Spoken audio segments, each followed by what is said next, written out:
बिस्मिल्लाहिर्रहमानिर्रहीम। अस्सलाम वालेकुम नाज़रीन। अच्छे और बुरे लोग हर पेशे में होते हैं। हम अगर अपने पेशे यानी सहाफ़त को देखें तो उसमें बड़े काबिल फ़ख्र लोग भी हैं, क़ुरबानियाँ देने वाले लोग भी हैं, उसूलों पे डट जाने वाले लोग भी हैं, और बहुत सारे लोग ऐसे भी हैं कि जिस पे हम सब शर्मा रहे हैं।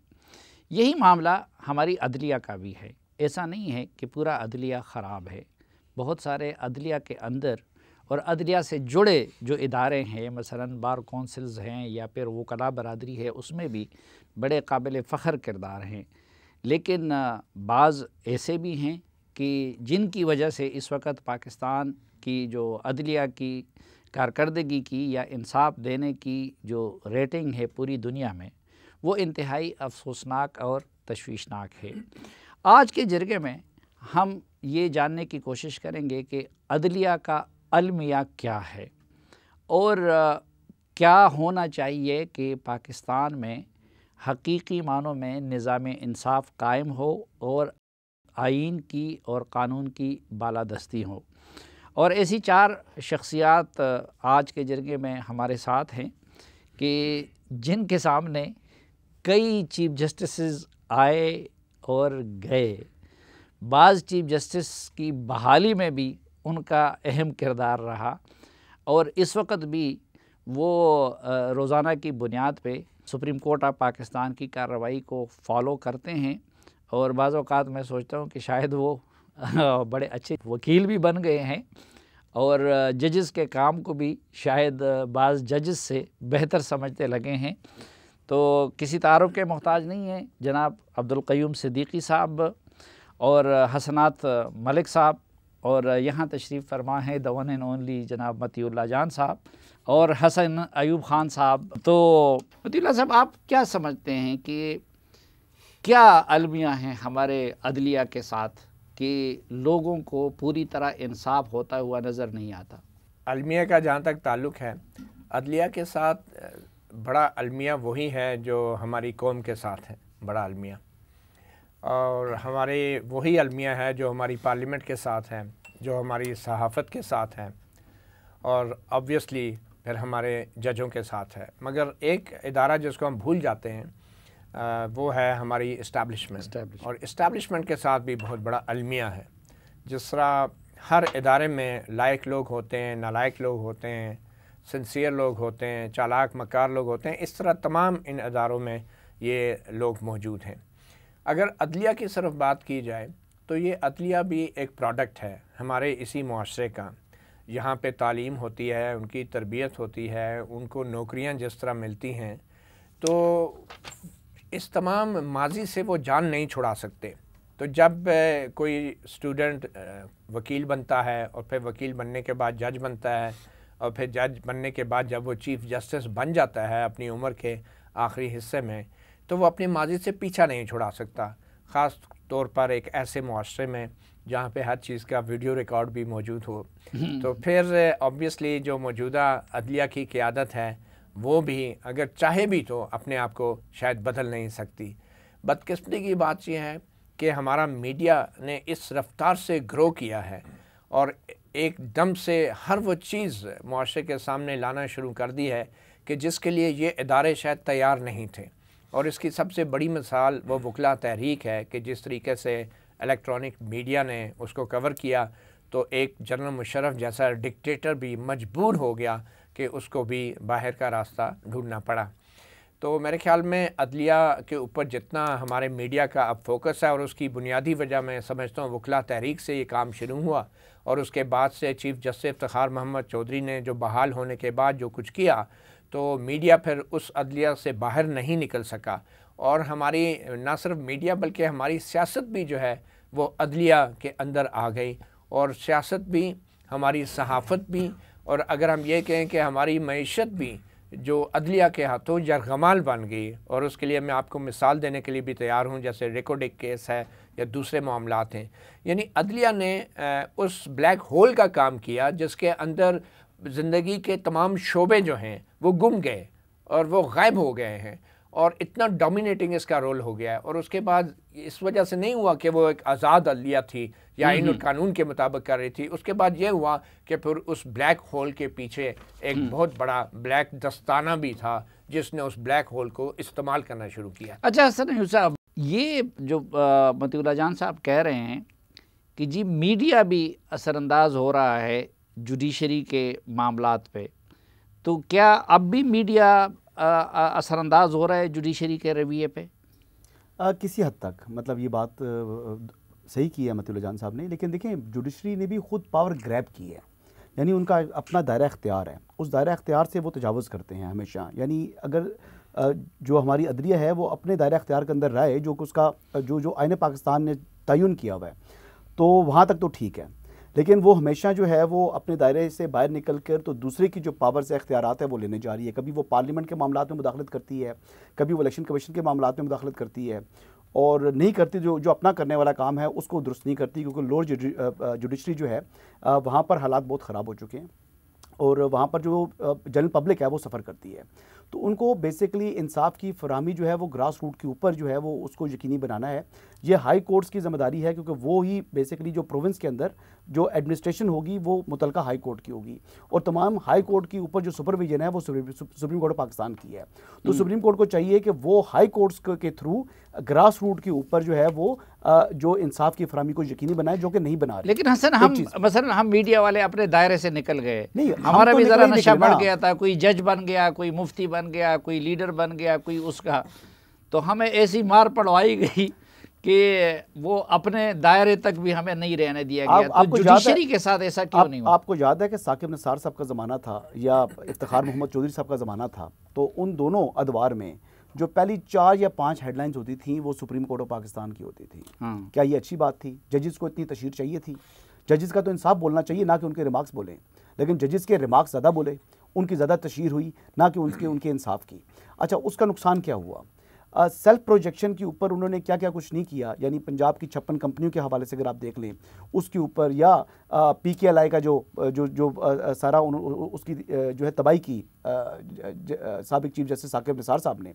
इसके अलावा अगर आप देखें इफ्तिखार मोहम्मद चौधरी साहब की, जिस तरह उन्होंने जिक्र किया रेकोडिक का, तो उसका सो मोटो लिया, तो उसका क्या नतीजा क्या बरामद हुआ कि मुल्क जो है एक जो है वो लिटिगेशन में चला गया, और उसके ऊपर पाकिस्तान के ऊपर एक जो है वो इजाफी जुर्माना आयद हुआ, फिर हमें $10 अरब का, फिर हमें मिन्नतें करनी पड़ी, फिर हमने जो है आउट ऑफ कोर्ट उनके साथ सेटलमेंट की। ये ज़्यादा जो आदत उनको डलवाई है ना, उसके मुजरिम ये बैठे हुए हैं। टिकर्स की और तशहीर की नहीं, ये इफ्तिखार चौधरी साहब के दौर से हुआ ना। देखिए, स्टार्ट वहाँ से हुआ। ये बड़ा अनफॉर्चुनेट है, ये जुडिशरी का काम नहीं था। और आज भी आप देखें ना, आज भी देखें कि जी जुडिशरी के ऊपर जो है वो बहुत सी चीज़ें जो है वो मीडिया के हवाले से भी वो देखी जाती हैं। जी कहीं सदीकी साहब, क्या इसके मुजरिम हम नहीं हैं, ये अदलिया को सुर्खियाँ लगवाने की आदत डालने का? पहले तो ये कि आपके प्रोग्राम का नाम जिरगा था, लेकिन कटहरे में बदल गया। जाहिर है कि देखिए, जब कटहरा जिरगा बन जाए तो जिरगे को कटहरे बन जाए।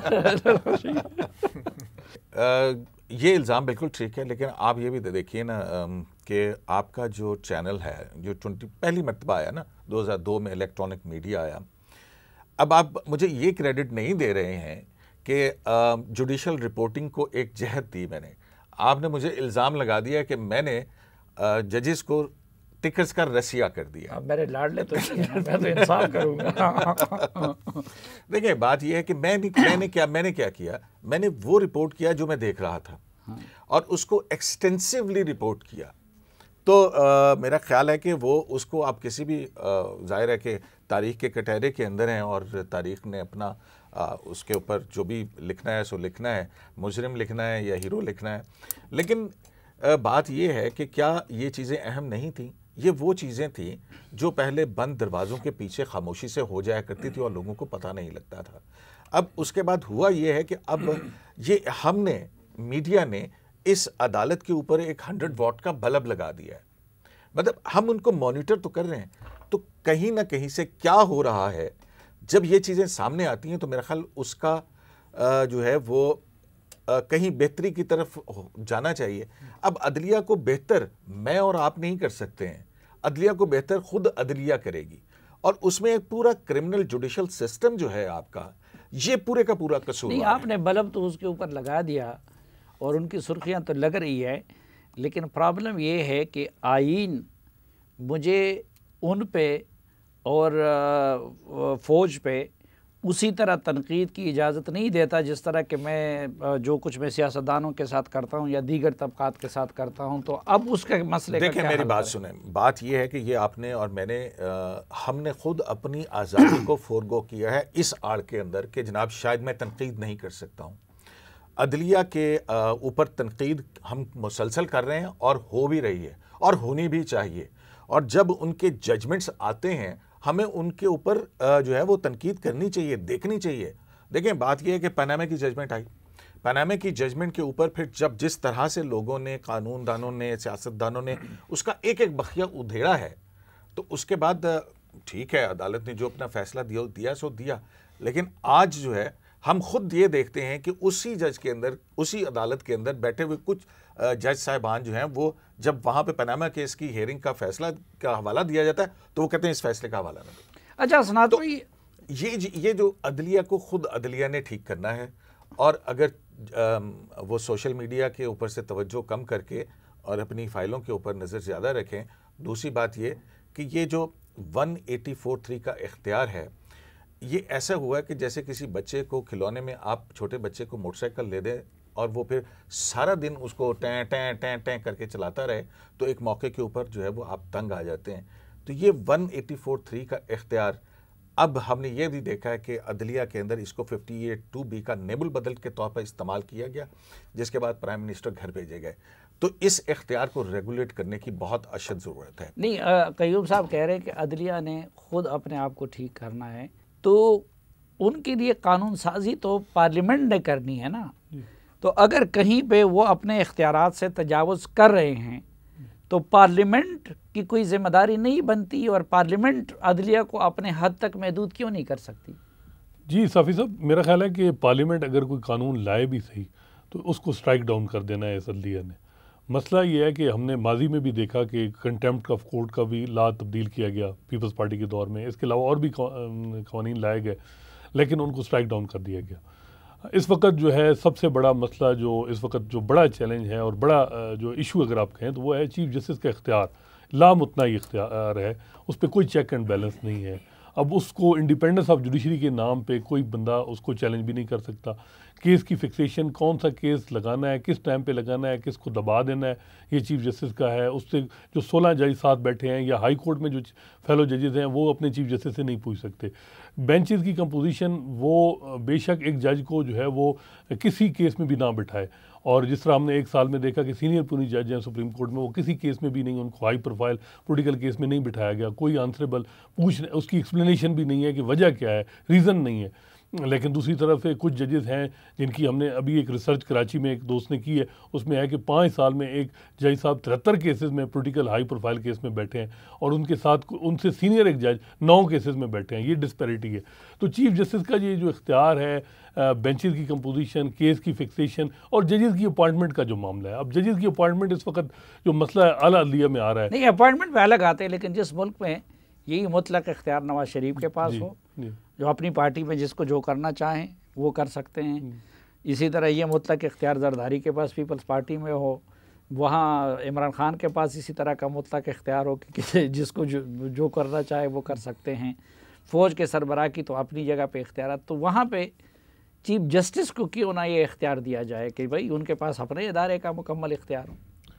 नहीं, मेरा ख्याल है कि इन पे भी कोई थोड़ी बहुत चेक एंड बैलेंस होगी, लेकिन चीफ जस्टिस पे कोई नहीं है। और फुल कोर्ट की मीटिंग, हालांकि जो डिफिनेशन है सुप्रीम कोर्ट की, वो चीफ जस्टिस ने अपने अदालती फैसलों के जरिए प्राइम मिनिस्टर की डिस्क्रिशनरी पावर सारी खत्म कर दी, सारी रेगुलेट की है, हर जगह रेगुलेट की है चीफ जस्टिस ने। हर एक का सुप्रीम कोर्ट ने इख्तियार प्राइम मिनिस्टर का, चीफ मिनिस्टर का और भी दूसरे इदारों को, पार्लियामेंट को भी कटेल उनकी पावर को भी की है। लेकिन अपने मामलात में अब फुल कोर्ट मीटिंग 3 साल से नहीं हो रही।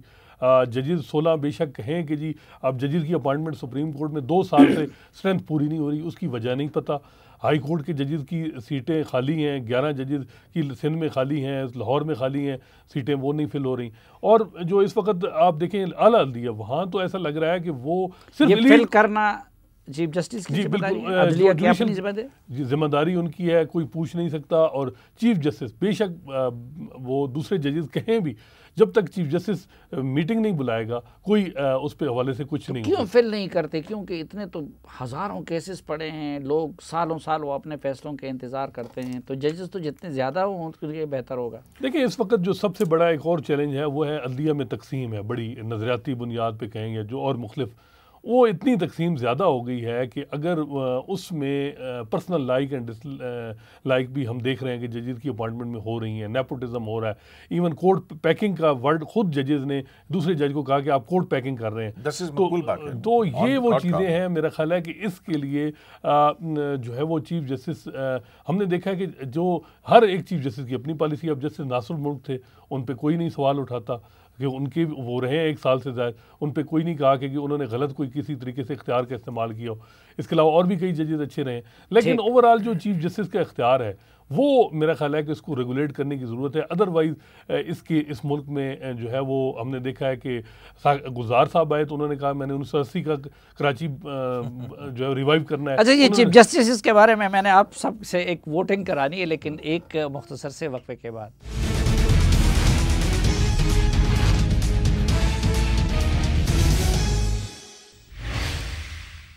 एक बार फिर खुशामदीद आपको जिरगे में। मतीउल्लाह जान साहब, एक तो मैं आप सबसे राय जानना चाहूँगा ताकि कौम को पता चले, अब ये रिसेंट पास्ट में या 2 अशरों में जब से आप सहाफ़त में हैं, 1 या 2 चीफ जस्टिस जिनको आप बहुत हाईली ग्रेड करते हैं और 1-2 जिनको मेरे ख्याल में as a court reporter, as a journalist, मैं तो किसी चीफ जस्टिस को ग्रेड नहीं करूँगा। मैं हमेशा उनके फ़ैसलों के ऊपर बात कर सकूँगा। हाँ, ज़ाहिर बात है, फ़ैसलों की वजह।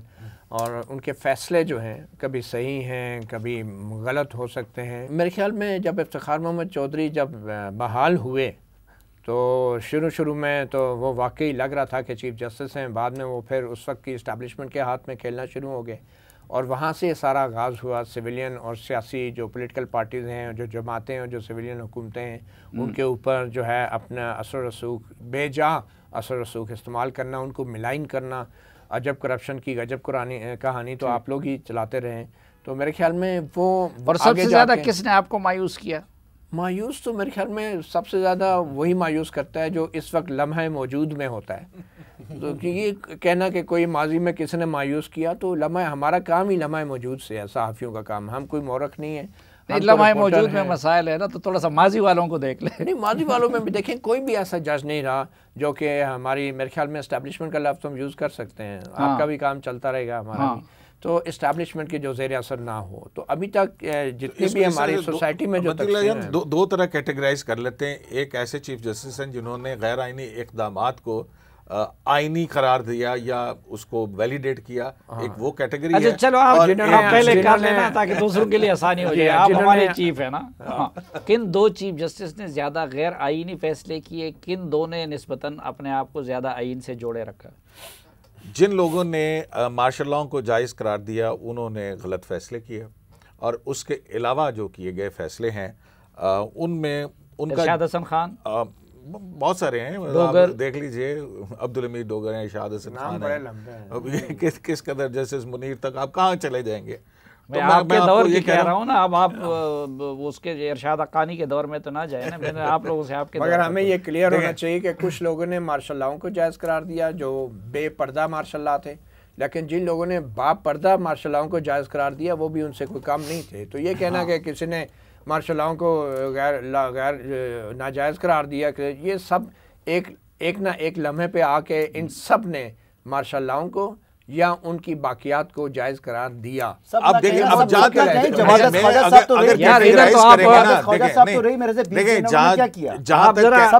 अगर आप इसको कैटेगराइज करेंगे ना, जस्टिस अपना वकार सेठ, मैं उनको नंबर 1 पे रेट करता हूँ। वो तो फिर हाई कोर्ट, उसके बाद सुप्रीम कोर्ट से हाई कोर्ट में चले मैं चीफ जस्टिस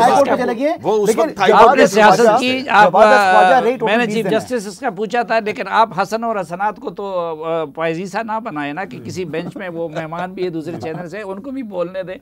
आप जी हसन, आपकी क्या राय है? सर राय सर बड़ी सिंपल सी है। राय ये है कि जुडिशरी को ये चाहिए कि वो आइन के मुताबिक जो है ना वो अपने फैसले दें, ना कि किसी की मर्ज़ी के मुताबिक। यानी मैंने अब एक चीज़ देखी थी, justice chief justice Saqib Nisar साहब थे, वो लाहौर में वो अकेले बैठते थे। सुप्रीम कोर्ट के जज अकेले नहीं बैठते होते, वहाँ पर बैठते थे किसी केस में और वो नोटिस कर देते थे। मैं अपनी आंखों से विटनेस किया Lahore high court, supreme court Lahore registry के अंदर। वहाँ पर उन्होंने जो DG HR सेल थे वो बैठाए होते थे और वहाँ बैठ कर वो एक नोटिस करते थे। नोटिस करके अगले दिन उनसे जवाब ले लेते थे और बाद में वो केस बाद में नहीं, और बाद में उसके बाद वो केसेस कई जगहों पर जब उन्होंने नोटिस किया, FIA को इंक्वायरी उन्होंने कर दी, मांग की। इंक्वायरी रिपोर्ट उस आदमी के खिलाफ आ गई, होती थी वो मालदार असामी, और फिर उसके बाद वो केसेस फाइल हो गए सुप्रीम कोर्ट में। ठीक, वो केसेस फाइल हो गए, फाइल यानी दाखिल दफ्तर कर दिए गए। तो ये भी सुप्रीम कोर्ट ऑफ पाकिस्तान के चीफ जस्टिस कर गुजरे हैं। यानी आइन के साथ जो खिलवाड़ किया, तो मुझे वही 2 नाम देने हैं अच्छे। सर मेरे ख्याल मुताबिक जो अच्छे हैं, एक नाम दे सकता हूँ। एक तो जो मुझे पसंद नहीं है, साकिब निसार साहब, मैंने उनका जिक्र कर दिया। जवाद ख्वाजा साहब, टेन्योर जो है उनका मेरे से 18 दिन का था, 20 दिन का था, 23 दिन का। तो वो क्या उन्होंने किया? कुछ भी नहीं किया। तो 23 डेज मेरे ख्याल से उनका एक वायद जो है वो कह दें कि टेन्योर बतौर chief justice supreme court of Pakistan, उस पर कोई उंगली नहीं उठा सकते आप। जी हसनात भाई, देखिए हर चीफ जस्टिस की खूबियाँ भी बहुत हैं और खामियाँ भी बहुत ज़्यादा हैं। सिंध से इफ्तिखार चौधरी अगर देखें तो सबसे ज़्यादा नुकसान अगर इस जमहूरियत को पहुंचा तो वो इफ्तिखार चौधरी साहब के दौर में और फिर साकिब निसार के दौर में सबसे ज़्यादा जो सियासी जमातों को, पार्लियामेंट को अंडरमाइन किया तो इन दोनों ने किया। बाकी अगर कंडक्ट के लिहाज से देखें तो नासिर मुल्क का टाइम अच्छा था कि उन्होंने गैर ज़रूरी किसी के मामलात में इंटरफेरेंस नहीं की, सो मोटो इस तरह नहीं किए। इवन 2014 में जब एक्स्ट्रा कॉन्स्टिट्यूशनल इस वक्त हालात बन गए थे तो उन्होंने एक रिस्ट्रेनिंग आर्डर भी पास किया 184(3) में, लेकिन इस तरह वो सो मोटो या 184(3) के इस्तेमाल या इसके अलावा जो बढ़कें या मीडिया पे प्रोजेक्शन अपनी वो नहीं थी। तो ये मेरे ख्याल में उनका हर कोई मिसाल है कि जी उनका जो कंडक्ट था, बाकी उनमें भी काफ़ी चीज़ें थी जिन पे हम डिबेट कर सकते हैं। अच्छा, ये कयूम सिद्दीकी साहब, ये जो सो मोटो के इख्तियार पे तनकीद हो रही है, तो दुनिया में क्या रिवाज है अदलिया में सो मोटो के इख्तियार के हवाले से, और आप क्या समझते हैं कि पाकिस्तान में, क्योंकि किसी जगह हम देखते हैं कि भाई ये ज़रूरी भी है, होना भी चाहिए, किसी जगह पे हमें ये लगता है कि उसको मिसयूज़ किया जा रहा है, तो इसका क्या किया जाए? इस इख्तियार को रेगुलेट होने की ज़रूरत है। ज़ाहिर है अब इसके अंदर कुछ अमेंडमेंट्स कर सकती हैं, वो पार्लियामेंट कर सकती है। पार्लियामेंट जो है वो चाहे तो इस आइनी तरमीम के करके इस 184(3) के अंदर एक अपील का हक दे सकती है, लेकिन अभी नहीं हो रही है। तो अब दूसरी तरफ आ जाएं कि उसमें जस्टिस आसिफ सईद खोसा साहब ने अपने आखिरी दिनों के अंदर एक बहुत अच्छा काम किया था और उन्होंने एक फुल कोर्ट मीटिंग के अंदर एक तरीक़ाकार लिखा था कि जो आज खुद नोटिस का इख्तियार है वो जब जो जज या जिस जज के नोट पे लिया जाए वो जज उसमें ना बैठे और फिर एक छोटा बेंच या जूनियर जजेस का बेंच जो है वो बनाया जाए, वो उसको एडजुडिकेट करे और जब उसका कोई फ़ैसला हो जाए तो उसके फ़ैसले के ख़िलाफ़ एक अपील का हक हो एक बड़े बेंच के अंदर और फिर उसके बाद रिव्यू का इख्तियार जो है वो दिया जाए, ताकि ये क्योंकि अब जो है 184(3) का फैसला आया, नज़रसानी होगी, वही जज सुनेंगे जिन्होंने फैसला किया, तो लिहाजा वो जो मामलात हैं वो हो जाते हैं। तो अब 184(3) ही का ये देखें शख्साना है कि हमने प्राइम मिनिस्टर्स को घर भेजा है। यूसुफ रज़ा गिलानी, नासिर मुल्क साहब जिनकी बात कर रहे थे, उनका बेंच था, उन्होंने कंटेम्प्ट ऑफ कोर्ट के अंदर उनको सज़ा सुनाई। उन्होंने इंट्रा कोर्ट अपील नहीं की, हालांकि इफ्तिखार चौधरी कहते थे कि आप इंट्रा कोर्ट अपील करते, एनीवेज। लेकिन उसके बाद फिर दूसरे प्राइम मिनिस्टर जो हैं वो मोहम्मद नवाज शरीफ, पनामा केस 184(3) वो पिटीशन जो फ्रिवलेस करार दे के फेंक दी गई थी, उसके बाद जो है उसकी वजह से एक प्राइम मिनिस्टर को ताहयात नाहल किया गया। तो और इसी 184(3) के नीचे जो है वो पार्लियामेंटेरियंस की डिस्क्वालिफिकेशंस के केसेस हैं। इसी 184(3) के अंदर पार्लियामेंट्री प्रोसीडिंग्स, अभी जो कासिम सूरी वाला केस हुआ है उसको भी जो है वो एक महदूद तरीके तक लेके गए, लेकिन आइन को जो है वो रीराइट कर दिया दो जज साहबान की नज़र में, justice Umar Ata Bandial chief justice Pakistan, justice Munib Akhtar, justice Ijazul Ahsan, आइन के आर्टिकल 63A की इंटरप्रिटेशन के हवाले से। और वो जो इंटरप्रिटेशन है आज के पॉलिटिकल क्राइसिस का सबसे बड़ा जिम्मेदार वही है। और बावजूद इसके कि उस पे जो है मुख्तलिफ रिव्यू पिटिशंस दाखिल हैं, वो मुकदमात नहीं लगते हैं। अब ये भी एक बहुत बड़ा अलमिया है कि कुछ मुकदमात जो हैं वो बरकरफ्तारी से चलते हैं और कुछ मुकदमात सुप्रीम कोर्ट के सर्द खाने की उस तह में डाल दिए जाते हैं जहां पर शायद वो फाइल जो है अपना दम तोड़ जाती है, जिनमें एक केस जो है जनरल परवेज़ मुशर्रफ का भी है और बहुत सारे केसेस जो रिव्यू के अंदर जो अर्जेंट नीयत के थे वो उनको इतनी देर तक लटकाया जाता है कि वो इन्फ्रक्चस हो जाते हैं। और इन्फ्रक्चस होने का इंतज़ार सिर्फ इसलिए है ताकि हमें जजमेंट्स ना लिखनी पड़े। तो ये बहुत सारी चीज़ें हैं जिनको देखने की ज़रूरत है। 184(3) का इख्तियार, इस पर पार्लियामेंट को भी देखना चाहिए। और फिर बेंच फिक्सिंग कह रहा हूँ, बेंच की कॉन्स्टिट्यूशन और मुकदमात की समात, इसमें एक ट्रांसपेरेंट पॉलिसी होनी चाहिए कि कॉन्स्टिट्यूशनल केसेस पहले 9 जज सुनेंगे, पहले 5 जज सुनेंगे या सीनियर मोस्ट जज सुनेंगे, पिक एंड चूज का इख्तियार ख़त्म होना चाहिए और ये कोलिजियम ऑफ जजेस होना चाहिए जो वो ये करे। इंडिया के अंदर भी था ये 184(3) का इख्तियार, और ये इख्तियार इस तरह रेयर, बहुत कम इसको इस्तेमाल करना चाहिए जहां बहुत कोई बड़ी फंडामेंटल राइट्स की वायलेशन जो है वो आ रही है। देखिए मेरे प्रोड्यूसर बार बार अपना इख्तियार इस्तेमाल कर रहे हैं और मुझे ब्रेक का कह रहे हैं, तो एक मुख्तसर सी ब्रेक, वापस आएंगे तो गुफ्तगू का सिलसिला यहीं से आगे बढ़ाएंगे। हमारे साथ रहिए।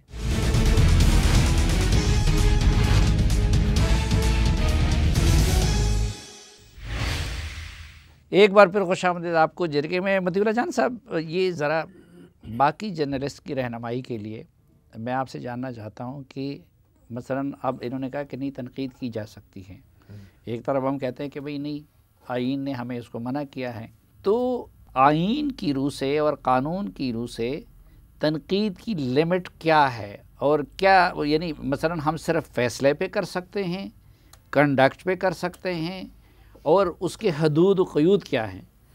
देखिए मैं तकनीकी मामलात पे तो नहीं जाऊंगा क्योंकि टेक्निकली तो जो जजेस हैं उनकी ज़ाती ज़िंदगी पे या उनकी नीयत के हवाले से या उनको स्कैंडलाइज हवाले से तो दुनिया के हर कानून में उनको तहफ़्फ़ुज़ दिया गया है कि आप उसको नहीं कर सकते।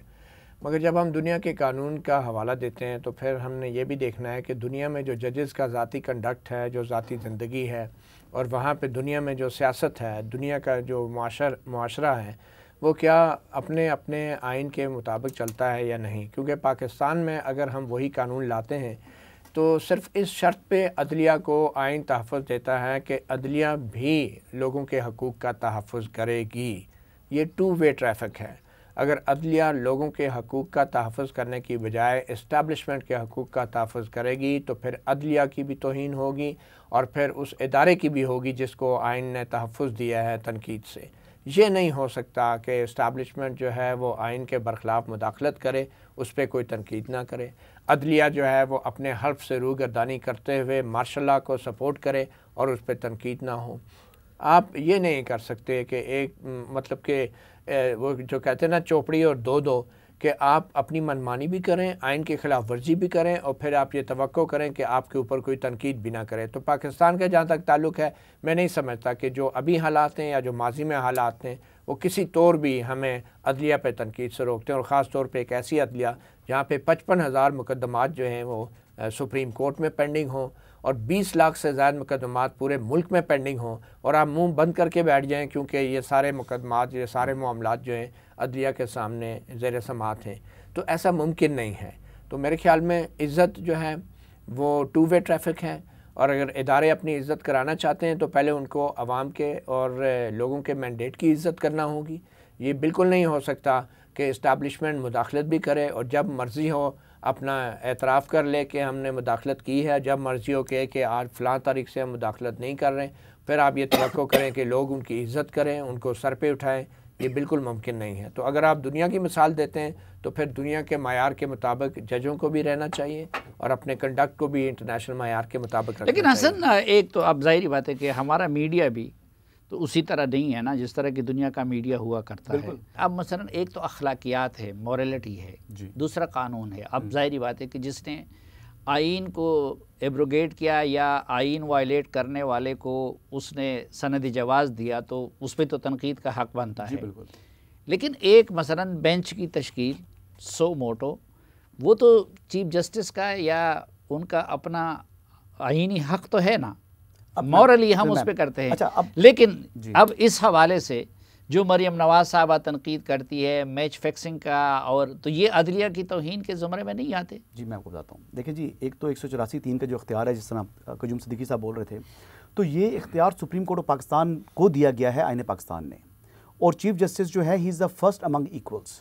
यानी वो ठीक है, उनके पास एक चेयर है, कुछ इख्तियारात ज़रूर हैं, लेकिन आइन में कोई इतनी ज़्यादा उनके पास इख्तियार नहीं है कि वो किसी बाकी जज से वो कोई ज़्यादा जो है उनके पास इख्तियार हो। तो ये सुप्रीम कोर्ट का पाकिस्तान की जात में कैसे मुर्तकिज़ वो इस तरह हुआ, वो आपकी इनकी पिटीशन थी। मैं वो उसी बात पर तरफ जा रहा हूँ, तो मुझे बात करने दें। कयूम सिद्दीकी साहब की एक पिटीशन थी, जस्टिस काजी फाइज साहब के साहब की अदालत में गई, जिसमें जस्टिस जमाल मंदूखेल मौजूद थे। इन्होंने किया, उसको नंबर लगाने का एक जुडिशल ऑर्डर आ गया। उसके बाद एक रातों रात क्या होता है कि जी एक लार्जर बेंच बनता है उसके ऊपर, और जिसकी सरबराही उस वक्त के जो निगरान कायम मकाम चीफ जस्टिस थे जस्टिस उमरता बंदियाल वो करते हैं। और उसके बाद जो है वो जो अज़-खुद नोटिस था, वो अज़-खुद नोटिस जो जस्टिस काजी फाइज ईसा और जस्टिस जमाल खान मंदूखेल से लेकर जो है एक और बेंच कॉन्स्टिट्यूट कर दिया गया, जिसकी सरबराही जो है वो जस्टिस जाजुल हसन को दे दी गई, और जस्टिस मुनीब अख्तर और जस्टिस काजी अमीन उसको उसके जी नहीं सकते। 5 रुकनी ने फैसला कर दिया। चलो ये ना आप लोगों को 5 रुकनी ने फैसला किया, 5 लेकिन चीफ जस्टिस का कानूनी इख्तियार तो है ना? नहीं ना सर, मैं कहता हूँ ये सुप्रीम कोर्ट ने आज खुद जो है ये चीफ जस्टिस को ये इख्तियार दिया है, ये रूल्स के अंदर है। 184(3) में कहीं नहीं लिखा कि चीफ जस्टिस का ये इख्तियार है, ये सुप्रीम कोर्ट का इख्तियार है। यानी वो रूल्स में भी नहीं जी। ये जो जुडिशियल ऑर्डर आया है, उसके बाद जो जुडिशियल ऑर्डर आया, उसके बाद जो 5 मेंबर बेंच का फैसला है, जिसकी सरबराही खुद चीफ जस्टिस, मौजूदा चीफ जस्टिस उमरता बंदियाल ने की, उसमें अच्छा बात सर टेम्पो मेरा तोड़ देते हैं। अच्छा उसमें ये किया इन्होंने कि वही इख्तियार उन्होंने कहा कि ये चीफ जस्टिस की स्वाबदीद है कि अब वो 100 मोटो लेने का इख्तियार रखता है। अगर किसी जज ने 184(3) की जुरिस्डिक्शन को इन्वोक करना है 100 मोटो के लिए, तो वो नोट लेके चीफ जस्टिस को, और उस पर देखें चीफ जस्टिस अगर मुनासिब समझें तो वो 100 मोटो ले, और अगर वो मुनासिब समझें कि ये नहीं लेना तो फिर खामोशी है। यानी बाकी जजेस से वो इख्तियार लेकर वो उन्होंने चीफ जस्टिस उमरता बंदियाल ने खुद को दे दिया था, क्योंकि वो 3-4 माह के बाद उन्होंने खुद chief justice supreme court of Pakistan बनना था। ये उस वक्त जस्टिस गुलजार अहमद जो है वो बैरून मुल्क गए थे, और उनके पीछे ये जो है वो कायम मकाम chief justice supreme court of Pakistan बने थे। क्योंकि ये पिटीशन लेकर गए ये अब्दुल कयूम सिद्दीकी साहब, किसके लिए? अब एक जर्नलिस्ट सहाफियों पर होने वाले हरासमेंट के हवाले से, मीडिया पर्सन के हरासमेंट के हवाले से, इमरान खान साहब की हुकूमत के अंदर जी इमरान आमिर मीर, लेकिन आपने भी तो जमा नहीं कराई थी ना, वो तो आपने application by hand the court मैं तो गर्जमंद हूं, मैंने तो अदालत को जाके चिट्ठी डाल दी। इन्होंने ड्यू प्रोसेस अडॉप्ट नहीं किया, इन्होंने ड्यू प्रोसेस अडॉप्ट नहीं किया। देखें फाइलिंग का एक तरीकाकार है थ्रू AOR, आप जो है वो सुप्रीम कोर्ट में दरखास्तें दायर करते हैं, इनको बड़े अच्छे तरीके से मालूम है, ये बाय हैंड लेकर गए हैं। तो बात अगर सच्ची करनी है, मीडिया को सच बताना है, तो पूरी बात बताएं ना। फिर बिल्कुल मैं अब कह रहा हूं कि मैंने को छुप के डाली, मैंने तो गया हूं और जाके अदालत जो वहां पे लगी थी मैंने अदालत के अंदर दे दी, क्योंकि मेरा ख्याल ये है कि अगर कोई चिट्ठी भी फेंक के चला जाता है सुप्रीम कोर्ट के पाकिस्तान के अंदर और वो अदालत की जुरिस्डिक्शन में आ जाती है, तो उसके ऊपर कार्रवाई हो सकती है। मैं तो ये जहां तक सवाल था मरियम नवाज साहबा का, थोड़ी सी ज्यादती हो जाएगी मेरे ख्याल में। इस वक्त फायज ईसा साहब हसनात भाई बन रहे हैं, तो ये मैं अगर उनकी तरफ ले जाऊं ये मामला कि क्या ये जो अभी मैच फिक्सिंग का और जजेस का नाम लेके और उनको आप स्कैंडलाइज करते हैं, तो ये तौहीन के ज़ुमरे में नहीं आते? मेरा ख्याल है गैर मुनासिब इस तरह है कि एक तरफ नून लीग का जो दोहरा म्यार ये है कि जजेस अपॉइंटमेंट करनी हो तो वो चीफ जस्टिस को फैसिलिटेट करते हैं, जूनियर जजेस को। हालांकि सुप्रीम कोर्ट में बड़ी रेजिस्टेंस थी, तो लॉ मिनिस्टर और अटार्नी जनरल ने चीफ जस्टिस को सपोर्ट किया उनकी जूनियर जजेस की अपॉइंटमेंट में। अटार्नी जनरल लगाना हो तो आप अपना अटार्नी जनरल नहीं लगाते, आप उनकी अप्रूवल से लगाते हैं अटार्नी जनरल, बल्कि उनकी ख्वाहिश जो इनकी वो चाह रहे थे उनको अटार्नी जनरल लगा। एक तरफ आप उनके हवाले से इस तरह आप फैसिलिटेट करते हैं, दूसरी तरफ जब जो है आके आप जो है वो बात करते हैं जी फलां फिक्सेशन ये वो, तो मेरा ख्याल है कि ये दोहरा म्यार भी नून लीग को छोड़ना होगा। एक जो भी पॉलिसी है वो सामने, बाकी फैक्ट्स बड़े तलख कह सकते हैं कि उस वक्त ऑडियो नहीं आई थी, अब हमें सबूत मिल गया। देखिए ऑडियोज या जो भी, ये तो 5 साल से जैसे कुछ जजेस का एक परसेप्शन है कि वो बहुत सारे केसेस, बल्कि आप 90% केसेस नून लीग के ख़िलाफ़ आए हैं। उन जजेस बैठे थे उस बेंच में और उनका एक जो रवैया था वो स्टाइल था, वो इसमें कोई शक नहीं है। लेकिन मेरा ख्याल है कि इस तरह तस्वीरें लगा के फिर कल ऐसा हो कि ये ट्रेंड जो स्टार्ट हो गया तो पीटीआई वाले जो हैं वो किसी और की तस्वीरें लगाएंगे, तो फिर ये अनएंडिंग हो जाएगा मामला। चीज़ें अगर हैं कंक्रीट, आपका अटॉर्नी जनरल है वो जाए वहाँ, क्यों नहीं बात करता वहाँ? आज तो किसी ने उस तरह की, आज भी जो ऑब्जेक्शन किया है वो एक बात की है कि जी आपने माइंड डिस्क्लोज किया, आरडीओज़ का कहीं जिक्र नून लीग के वकील ने आज नहीं किया। तो ये मेरा ख्याल है कि ये मुनासिब नहीं है कि आप जो है एक साइड पे उनको फैसिलिटेट करें और दूसरी साइड पे जो है वो आप तनकीद करें। तो ये एक जो है वो अपनी क्लियर पॉलिसी रखनी। लेकिन वो एक कज़िया तो बन गया है, तो उस कज़िये का हल क्या हो सकता है? देखिए ये जो अभी इन्होंने बात सुप्रीम जुडिशल काउंसिल में जाना चाहिए, क्योंकि बार काउंसिल्स का भी तो एतराज़ आ गया है। नहीं, वो मामला तो बिल्कुल जाना चाहिए सुप्रीम जुडिशल काउंसिल में से चीफ जस्टिस जो हैं वो इस मामले को टेकअप करें। लेकिन आरडीओज़ के हवाले से बहुत से वकलाज ने बात की, उन्होंने कहा कि अभी इस मटेरियल की बुनियाद पे आप एक जज को फारिग नहीं कर सकते। मे बी अभी मटेरियल कोई और आए, चांसेस मे बी अभी कोई 2-3 रेफरेंस भी आए हैं, तो फिर चीफ जस्टिस के लिए ज़रूरी है कि वो इस मामले को जो है वो सुप्रीम जुडिशल काउंसिल में टेकअप करें। क्योंकि मसला ये है कि चीफ जस्टिस, अगर 4 मेंबरान सुप्रीम जुडिशल काउंसिल में वो चाह भी रहे हों, तो चीफ जस्टिस जब तक इनिशिएट नहीं करेंगे तो सुप्रीम जुडिशल काउंसिल में मामला पड़ा रहेगा। अच्छा, आप तो थोड़े से बायस्ड भी लगते हैं, लेकिन फिर भी मैं आपसे ये सवाल पूछता हूँ, शायद आप इंसाफ कर सकें। ये अब 3 पार्टियों ने तो मुतालबा कर लिया, कुछ लोग ये मुतालबा कर रहे हैं कि जी इन 2 जज साहिबान को उस बेंच पे नहीं बैठना चाहिए, और फुल कोर्ट का भी मुतालबा आ गया।